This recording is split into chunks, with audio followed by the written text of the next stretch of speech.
The same gospel அப்படின்னு போட்டிருக்கு. Same காஸ்பல்னால் அதே சுவிசேஷம் தான், அதே நற்செய்தி தான். என்ன யூதர்களுக்கு மட்டும் தனி நற்செய்தி, இல்லை யூதர்கள் அல்லாதவர்களுக்கு தனி நற்செய்தியா அப்படின்னு பவுலுக்கும் பேதுருக்கும் சண்டை வந்துருச்சு. இந்த யாக்கோபு, பேதுரு, யோவான் இயேசுவினோட பின்னாடியே போய்கிட்டு இருந்தாங்க. 3 வருஷம் இயேசு பின்னாடியே நெருங்கி ஒன்றோட ஒன்றா படுத்துக்கிட்டாங்க. இந்த பூவோட சேர்ந்த நாரம் அப்படின்னு கேட்டவுடனே நாரி போயிடும் அப்படின்னு சொல்லுவாங்க புதுசாக. அந்த மாதிரி இந்த பயலுவெல்லாம் நாரி போன பயலுவலாக தான் இருக்காங்க. இயேசுவோடு சேர்ந்துருந்தவன் இயேசுவின் குணம் வரணுமா இல்லையா? வரவே இல்லை. இயேசு பூரா யாரோட போய் சாப்பிட்டார்? ஆயக்காரரோடும் பாவிகளோடும் சாப்பிட்டார். கிரேக்கர்களுக்கும் எல்லாருக்கும் அவர் கானானிய பெண்ணுக்கு உதவி செய்தார். அவர் போய் சமாரிய பெண்ணோடு பேசிக்கிட்டு இருந்தார். ஏன் இப்படி செய்யணும் ஒருத்தனும் கேட்கவே இல்லை. அப்படியே கம்முன்னு நிற்கிறாங்க. கிணத்துக்கு பக்கத்தில் அந்த சமாரிய பெண்ணு தண்ணி எடுக்க வந்திருக்கான். ஏசு போய் ஏமா குடிக்கிறதுக்கு தண்ணி விடணும் கொஞ்சம் அப்படிங்கிறார். அந்த உங்களை பதறி அடிச்சுட்டோம். ஐயோ என்னங்க நீங்கள் என்கிட்ட போய் தண்ணி கேட்குறீங்க அப்படின்னு கேட்குறேன். நான் யாருன்னு தெரிஞ்சிருந்தா நீ என்கிட்டயே தண்ணி கேட்டிருப்போமா அப்படின்னு சொல்லி பதில் சொல்கிறார். யார் என்ன ஏதுன்னு ஆண்டவர் அவளை பற்றி தெளிவாக சொன்னோடனே ஐயோ தெய்வத்தையே நான் நேராக பார்த்துட்டேன்னா ஓடி போய் எல்லாரையும் அழைச்சிட்டு வந்து அவங்களுக்கு மிகப்பெரிய பிரசங்கமே நடக்குது. இப்படி அந்த பொம்பளைகிட்ட பேசிகிட்டு இருக்கும்போது இவனுங்கெல்லாம் வந்துட்டானு. பேதுரு, யாக்கோபு, யோவான் எல்லாம் வந்துட்டு ஏன் அந்த பொம்பளையோட பேசிகிட்டு இருக்காரு, ஏன் அப்படி பேசிகிட்டு இருக்காரு அப்படின்னு மனசுக்குள்ளே நினச்சிட்டு கம்முன்னு நிற்கணும். அது குறித்து அவரோட ஒன்றும் பேசவில்லைன்னு எழுதியிருக்கு. ஏன்னா மற்ற ஜாதிக்காரங்கள்லாம் பாவிகள். இந்த யூதர்கள் தான் பிராமணர்கள் மாதிரி தங்களை உயர்த்தி கொள்வார்கள். பிராமணர்கள் தான் யூதர்கள்ங்கிறவங்க. அப்போ பிராமணர்கள்லேயே பல பேர் நல்ல குணமுடையவர்களாக வந்தார். பவுல் யூதர் தான், இயேசுவும் யூதர் தான். அவர் என்ன சொன்னார்? அப்படிலாம் ஜாதி உயர்வுலாம் பார்க்காதீங்கய்யா. நிறைய பிராமணர்கள் இன்றைக்கி மாறி வந்துட்டாங்க. அவருடைய சித்தாந்தங்கள் புரியுது, மற்ற நிறைய பேருக்கு புரியுது. எது நியாயம் அப்படின்னு தெரியுது. நியாயத்தின் பக்கமாக வராங்க. இந்த 3 பேரும் இயேசு கிறிஸ்துவோடைய கூட இருந்தோம். நானும் யூதன், இயேசுவும் யூதன், அதனால் நாங்கள் சாதி வெறி பிடிச்சி போயிருப்போம் அப்படின்னு இருக்காங்க. நாடகம் ஆடுறான். என்ன பண்ணுறான்? அந்த 13ஆம் வசனத்தில் போட்டிருக்கு பாரு. அந்த 2ஆம் அதிகாரம் பார்த்திங்கன்னா 13ஆம் வசனத்தில் பாரு. மற்ற யூதரும் அவனோடைய கூட மாயம் பண்ணினார்கள். எல்லாம் மற்ற தேசத்தார்கள், அதாவது யூதர்கள் அல்லாதவர்களோடு இருக்கும்போது மற்ற யாருமே இருக்காங்களான்னு பார்க்குறான். பிராமணால் யாரும் இருக்காளா அப்படின்னு பார்த்துட்டு வெஜிடேரியன் சாப்பிட்றான். பிராமணாலாம் போனவொடனே நான் வெஜிடேரியன் வெட்டி தள்ளுறான். ஏன்டா அப்படி நடிக்கிற, திங்கிறன்னு முடிவு பண்ணிட்டா தின்னு உழைக்க வேண்டியதானே அப்படின்னு பவுல் கேட்குறார். சத்தியத்தின்படி நடந்து கொள்ளுங்கள். அப்போ எதுக்காக அப்படி பண்ணுறான்னா, சார் நம்ம ஆச்சாரமாக இருக்கணும் சார் அப்படின்னு இந்த யாக்கோபு, யோவான், பேதுருலாம் சொல்கிறோம். ஆச்சாரமாக இருக்கணும். பேதுருவை போய் ஆவியானவர் என்ன சொல்கிறாரு? எப்பா நீ போய் வானத்துலேருந்து ஒரு பொட்டி வருது, பொட்டியில் எல்லாம் 4 கால் பிராணிகள், ஊரும் பிராணிகள் அத்தனையும் இருக்குது. இவன் பசியாக இருக்கான், எப்போ அடித்து சாப்பிடுப்பா அப்படின்னு ஒரு சத்தம் கேட்குது. இவன் பதிலுக்கு என்ன சொல்கிறான்? அபிஷ்டு நான் அதெல்லாம் சாப்பிடக்கூடாது, நான் யூதனாக இருக்கேன், அதெல்லாம் சாப்பிட மாட்டேன். ஐயோ கடவுள் எல்லாத்தையும் பரிசுத்தம் பண்ணியிருக்காரு, நீ ஐசியமாக பேசிகிட்டு இருக்க அப்படின்னு ஆவியானவரே நேரடியாக பேதுருகிட்ட பேசுகிறார். மறுபடியும் இந்த நாய் என்ன பண்ணுது பாருங்க. மறுபடியும் நான் யூதருக்கு மட்டும்தான் பிரசங்கம் பண்ணுவேன் அப்படிங்கிறான். சண்டை வந்துருச்சு. சண்டை வந்தோடனே பவுல்கிட்ட என்ன சொல்கிறாங்க? நாங்கள் பிராமணராகவே இருந்துட்டு போகிறோம்யா, நாங்கள் யூதராகவே இருக்கோம், நாங்கள் யூத நாட்டுக்கெல்லாம் போய் நாங்கள் பிரசங்கம் பண்ணிக்கிறோம், நீனும் உன் கோஷ்டியும் சேர்ந்து யூதர் அல்லாதவருக்கு போய் பிரசங்கம் பண்ணியா அப்படின்னு பிரித்து விட்றாங்க பாரு. எனக்கு அளிக்கப்பட்ட கிருபையை அவர்கள் அறிந்த போது தூண்கள் என்று நினைத்த யாக்கோபும் கேபாவும் யோவானும் தாங்கள் விருத்த சேதனம் உள்ளவர்களுக்கு எல்லாம் நாங்கள் யூதர்களுக்கு மட்டும் போய்க்கிறோம், நாங்கள் புறஜாதிகளுக்கும் பிரசங்கப்படி அந்நியோன்னிய ஐக்கியத்திற்கு அடையாளமாக எனக்கும் பர்னபாவுக்கும் வலது கை கொடுத்தார்கள். பர்னபா என்ன பண்ணிட்டான்? இந்த பக்கம் அந்த பக்கம் உழப்பிக்கிட்டே இருக்கான். மறுபடியும் அவனும் யூதரோடு போயிடுறான். நான் பிராமணாலோடு சேர்ந்து ஆச்சார அனுஷ்காரமாக இருந்துக்கிறேன் அப்படின்னு அவனும் போயிட்டான். யார் யார் சத்தியத்தின்படி நடக்கிறா அப்படின்னா சத்தியத்தின்படி ஒன்றும் இல்லை. அதான் பவுல் கேட்குறாரு, யோ நீ ஆச்சார அனுஷ்காரமாக இருக்கிறதுனால உனக்கு இறைவனுடைய கருணை கிடைக்குமா? கிடைக்காது. இயேசு கிறிஸ்துவை எப்பொழுது நம்புகிறாயோ அப்போ தான் கிடைக்கும். ஏன் இப்படி மாயமாக பண்ணிக்கிட்டு இருக்கிறீங்க அப்படின்னு கேட்டதுனால பேதுரு, யாக்கோபு, யோவான் இவர்கள் எல்லாரையும் விட மிகப்பெரிய அந்தஸ்தை பவுல் கொடுத்தார். பவுல் ரொம்ப சிம்பிளாக சொல்கிறார், உங்களுக்கு ஏதாவது பிரச்சனை வந்துச்சுன்னா இயேசு கிறிஸ்துவை நம்புங்கள். ஒரு பரிகாரமும் வேண்டாம், ஒன்றும் வேண்டாம். விசுவாச பிரமாணம், அதுதான் விசுவாச பிரமாணம். காலையில் எழுந்துச்சு இறைவனை கும்பிட்டு அந்த கோயிலில் போய் கும்பிட்டு இந்த கோயிலில் போய் கும்பிட்டு அதெல்லாம் கிடையாது. இயேசு கிறிஸ்துவை விசுவாசிக்கிறாயா, அப்பொழுது நீயும் உங்கள் வீட்டாரும் காப்பாற்றப்படுவீர்கள் அப்படின்னு சொல்லி போட்டிருக்கு. இதில் தான் அவங்க 2 பேரும் மாயமானவங்களாக போயிட்டாங்க. அதில் முக்கியமாக இன்றைக்கி தியான வசனம் வந்து 9ஆம் வசனம் என்னென்னா, எனக்கு அளிக்கப்பட்ட கிருபையை அவர்கள் அறிந்த போது தூண்களாக நாங்கள் நினைத்திருந்த யாக்கோபுவும் கேபாவும் யோவானும் தாங்கள் விருத்த சேதனம் உள்ளவர்களுக்கும் நாங்கள் அந்நியருக்கும் பிரசங்கிப்படி நாங்கள் எல்லாம் அங்கே ஒப்படைச்சிட்டோம். எல்லாம் இருந்து என்ன சொல்கிறான்னா, தரித்திரரை நினைத்து கொள்ளும்படி மாத்திரம் சொன்னார். காசி மட்டும் எங்களுக்கு அனுப்பி விட்றியா, மற்றதெல்லாம் வேணாம் அப்படின்னா.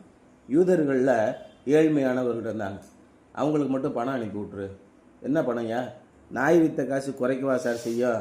யூதர்கள் அல்லாத இடத்துல கலெக்ஷன் பண்ணுற பணத்தை எருசலேமுக்கு அனுப்பி வைன்னு சொல்கிறோம். கேடுகிட்ட பிள்ளைகளாக இருக்கான பேர். அவனுங்களுக்கு போய் பிரசங்கம் பண்ணக்கூடாதான், ஆனால் அவனுக்கு காசியை மட்டும் வாங்கிக்கணும்.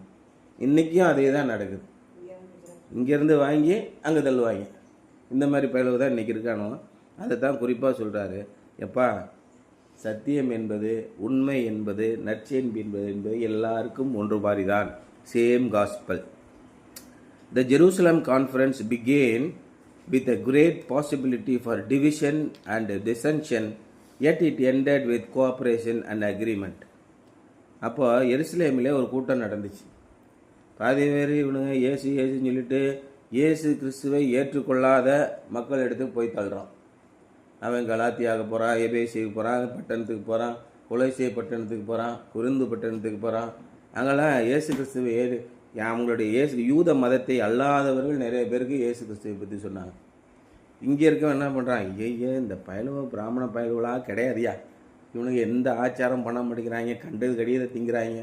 அவன் தோளில் கையை போட்டுட்டு அலையிறான், ஒரு பூணல் போடுறதில்ல, ஒரு மஞ்ச கச்சம் கட்டுறதில்ல, ரொம்ப அனுஷ்டாரம் பண்ணுறதில்லன்னு பவுலுக்கு நேர் எதிராக பேசுகிறான். இந்த பக்கம் பவுலோடு சேர்ந்தவங்க ஒரு குரூப்பு, இந்த பக்கம் ஆச்சாரம் அனுஷ்டாரம் சுண்ணத்து பண்ணிக்கிறது இப்படி சுத்தம் பண்ணிக்கிறது எல்லாம் பவுல், பேதுரு, யோவான் இவங்கெல்லாம் நாங்கள்லாம் யூத மார்க்கத்தை சேர்ந்தவர்கள் அப்படின்னு சொல்லிட்டு பேசிகிட்டு இருக்கான். அவர் தான் பவுல் என்ன சொல்கிறாரு, கள்ள மார்க்கத்தை சேர்ந்தவர்கள் அப்படின்னு சொல்லி சொல்கிறார். பின்னொழியாக எல்லாத்தையும் இழுத்துட்டு போகிறாங்க அப்படின்னு சொல்லி பவுல் சொல்கிறார். இந்த கூட்டம் பெரிய அடிதடி சண்டையில் முடியும் அப்படின்னு நினச்சிட்டு தான் எல்லோரும் வராங்க. ஆனால் முடிந்தது என்னென்னா, சரியா நீ செய்கிறபடியே செஞ்சு தொலை, நான் என்ன பண்ண போகிறேன், யூதர் மார்க்கத்துக்கு மட்டும்தான் இயேசு பிறந்தார், நீனே வச்சுக்கையா, நீ யூதருக்கு மட்டுமே பிரசங்கம் பண்ணிக்க. நாங்கள் அதே நற்செய்தியை நாங்கள் யூதர் அல்லாதவர்களுக்கு நாங்கள் சொல்கிறோம். நற்செய்தி என்பது ஒன்று தான். இன்னைக்கு காலத்தில் உலகத்தில் இருக்கிற மக்கள் பூரா அழிந்து சாகிறார்கள். அவர்கள் என்ன செய்யணும், உங்களுக்கு நம்பிக்கை கொடுக்குறேயா, நீங்கள் போய் சாக வேண்டியதில்லை, உங்களுடைய பாவத்தின் சுமையிலே நீங்கள் இருக்க வேண்டியதில்லை, அதுக்கு பரிகாரமும் வேண்டாம், காசு வேண்டாம், ஒன்றும் வேண்டாம், இயேசு கிறிஸ்துவை நம்பு, முடிஞ்சு போச்சு. அடுத்த நொடி உன்னுடைய வாழ்க்கையிலே வெற்றியும் சமாதானமும் ஆசீர்வாதமும் வரும். இதுதான் நற்செய்தி. இயேசு கிறிஸ்துவை விசுவாசி, அப்பொழுது நீயும் வீட்டாரும் காப்பாற்றப்படுவீர்கள். எல்லா துன்பங்களிலிருந்து காப்பாற்றப்படுது ஒரே வார்த்தை தான். இந்த வார்த்தையை நம்பாதனால அடிப்படி சண்டை நடக்குது. Behold how good and how pleasant it is for brethren to dwell together in unity. Perhaps we need to practice some of the same cooperation today. இன்றைக்கும் நாம் இதே ஒத்துழைப்பை தான் பண்ண வேண்டும். சில பேர் அதான் பவுல் சொல்கிறார், ரொம்ப வெறுத்து போய் சில பேர் பொறாமையினாலும், சில பேர் வஞ்சகத்தினாலும், சில பேர் குரோதத்தினாலும் கிறிஸ்துவை பிரசங்கிக்கிறார்கள். இவர்களாலே தான் நான் அடிபட்டேன், வாதிக்கப்பட்டேன், துன்பப்படுறேன், இருந்தாலும் தொலையுது போ, ஏதோ ஒரு காரணத்தில் இயேசுவை பிரசங்கிறான் பார்த்தியா, போதியா உடியா அப்படின்னு மனசை தேத்திக்கிறார். அவர்கள் தேவன், அவர்கள் வயிறு அப்படின்னு சொல்கிறார். காசுக்காக, அவன் வயிற்றுக்காக தான் என் பொழப்ப நடத்துகிறான். சரி என்னமோ போ, என்னமோ நடத்திட்டு போகிறான், இயேசுவை பற்றி சொல்கிறான்ல, விடியா, எனக்கு மனசு இதுக்கு மேலே முடியல அப்படின்னு வெறுத்து போய் சொல்கிற அளவுக்கு இந்த சகோதரர்கள் அப்படி பண்ணாங்க. இன்றைக்கும் அதே தான் போதகர்கள் பண்ணுறாங்க. நம்ம என்ன பண்ண வேண்டியிருக்கு, சரி பண்ணி தொலையிட்டும் போ, என்னமோ இயேசுவை சொல்லிக்கிட்டு இருக்கான், அதே பாதையில் தான் நம்ம போக வேண்டியிருக்கு. Perhaps we need to practice some of the same cooperation today. We need to recognize the fact that God calls people to different ministries in different places. அப்போது நம்ம சில விஷயங்களை நம்ம புரிஞ்சுக்கிடணும். என்னென்னா, பல்வேறு விதமான ஊழியங்களுக்காக தேவன் பல்வேறு விதமான மக்களை அழைக்கிறார். ஒரு கழுதையை கூட கூப்பிட்டு பேச சொல்கிறார் ஒரு இடத்துல. அதனால் என்னமோ பண்ணி தொலை, ஆண்டவர் பேச சொல்கிறாரு, அது அவருடைய வேலைக்காரன் என்னமோ பண்ணிட்டு போகிறான். அவன் துரோகத்தினால பண்ணானா, உண்மையினால் பண்ணானா, இல்லை நல்லதில் பண்ணானா, விடு அப்படிங்கிறார். Yet we all preach the same gospel and are seeking to work together to build his church. இருந்தாலும் வெவ்வேறு விதமான காரியத்துக்கு பண்ணாலும் நம்ம என்ன ஒரே விதமான நற்செய்தியை தான் சொல்கிறோம். நற்செய்தியை புரட்டி போடுகிறவர்கள் இருக்கிறார்கள், நற்செய்தியை வேறு விதமாக பிரசங்கிக்கிறவர்களும் இருக்கிறார்கள். எல்லாத்தையும் பொறுத்துக்கோ அப்படிங்கிறார். His church among those who know and love Christ, there can be no such things as competition. ஆனால் ஒன்று மட்டும் உண்மை என்னென்னா, இயேசு கிறிஸ்துவை தெரிந்து கொண்டு அவர் மீது அன்பு வைத்திருக்கிறவர்கள், அவரை நேசிக்கிறவர்களுக்கு இது மாதிரியான போட்டி பொறாமை என்று எதுவுமே இருக்க முடியாது. Peter was a great man and perhaps the leading apostle, yet he gladly yielded to Paul, a newcomer, and permitted him to carry on his ministry as the Lord led him. பேதுரு தான் இருக்கிறதுலே முதன்மையான சீடன். அவனே பேதுரு பவுல் இப்படி பிரசங்கிக்கிறான்னொடனே ஒரு பெரிய குழப்பமாகி போச்சு. அப்போ பேதுரு என்ன சொல்கிறான், அவனும் உண்மையாக தான் பிரசங்கம் பண்ணுறான், நம்மளோட இல்லை, ஆனாலும் அவனும் அப்போஸ்தலனா ஏற்றுக்குங்க அப்படின்னு சொல்லி சொல்கிறான். Previously Paul explained is independence from the apostles. அதுக்கு முன்னாடி என்ன சொல்கிறான், நானும் அவங்களோட சேர்ந்து ஒன்றும் கிழிக்க வேண்டியதில்லை, நான் தனியாகவே பண்ணிக்கிறேன் அப்படின்னு கலாத்தியாவில் சொல்கிறான். Now in Galatians 2 he points out his interdependence with the apostles. இப்போ நம்ம எல்லாரும் சேர்ந்து ஊழியத்தை பார்ப்போம், ஒரே ஊழியம் தானே. அப்போ நீங்கள்லாம் யூதர்கள் பண்ணணும் முடிவு பண்ணிட்டீங்க, போய் பண்ணிக்கோங்க, நான் யூதர்கள் அல்லாதவர்களுக்கு நான் போய் பண்ணிக்கிறேன் அப்படின்னு சொல்லி, சரி ஒருத்தர் என்னென்ன விஷயங்கிறத ஒவ்வொரு வருஷத்தில் அவங்க கூடவும் என்னென்ன ஊழியம் செஞ்சுருக்கோம் அப்படிங்கிறத அதை கலந்து ஆலோசிக்கவும் முடிவு பண்ணிக்கிட்டாங்க. யூதர் மக்களுக்கு நீங்கள் என்ன ஊழியம் பண்ணியிருக்கீங்க, நீங்கள் யூதர் அல்லாத மக்களுக்கு எப்படி ஊழியம் பண்ணியிருக்கீங்க அப்படின்னு எருசலேமில் கூடுற மாதிரி அவங்க பேசிக்கிட்டாங்க. He was free and yet he was willingly in fellowship with them in the ministry of the gospel. அவனுக்கு சுதந்திரமானவன் தான், இவனுங்க எவனுமே தேவையில்லை. சொல்லப்போனால் இவனை வச்சு தான் அவனுங்களாம் படிச்சுட்டு இருக்காங்க. பவுல் தான் உலகமெல்லாம் போய் பல்வேறு நாடுகளுடைய சபைகளுக்கு போய் மகா பயங்கரமான வல்லமையோடு இயேசு கிறிஸ்துவோடைய உண்மையான செய்தி என்னன்னு எடுத்து சொல்கிறார். இதாயா உண்மை, அக்கு வேறு ஆடி வேற பிரித்து அப்படியே எழுதியிருக்கார். ஒவ்வொரு அதிகாரத்துலேயும் பார்த்தீங்கன்னா பேதருக்கு எவ்வளோ இருக்குது, 3 அதிகாரம் தான் எடுத்து வச்சுருக்காங்க. ஏன்னா அவன் சொல்கிறதெல்லாம் அவ்வளோதான் இருக்குது. யாக்கோபுக்கு 1, யோவானுக்கு ஒரு 3.